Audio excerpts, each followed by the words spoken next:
Hello guys! Again, this is Teacher a foreign English teacher here in Thailand. So, meron tayong sasagutin uli na katanungan.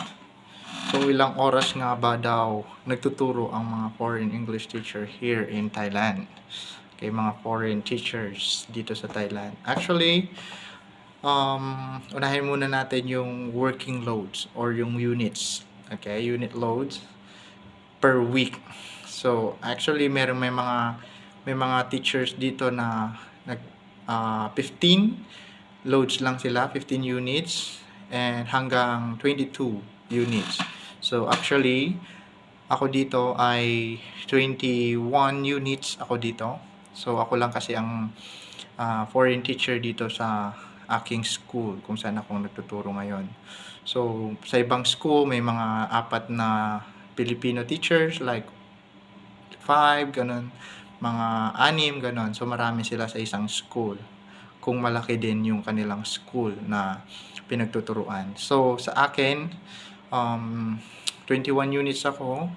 So, nagtuturo ako sa isang araw ng 3 hanggang 4 na oras.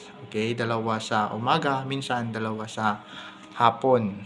Ayan, so 3 to 4 hours ang teaching hours per day ng mga foreign teachers dito na kagaya ko. And hindi ko lang din alam doon sa ibang teachers kung 4 to 5 hours, ganun sila. So, hindi kami pare-parehas lahat. So, magkakaiba din kami ng teaching loads, ganyan. So, may mga iba 15 at saka iba 20, 18, ganun. So, ayun. So, sana nasagot yung tanong na kung ilang oras ba nagtuturo ang mga foreign teachers dito sa Thailand. So, hindi siya gaanong stressful. Ayan, work-life balance lang dito sa Thailand. So, ayun, may mga mahabang bakante minsan.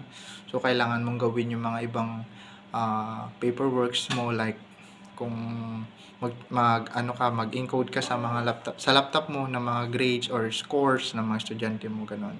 So, hindi stressful kasi 3 to 4 hours a day lang naman ang pagtuturo dito sa Thailand.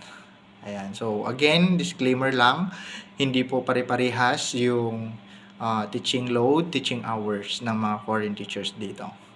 Ayan. So, thank you.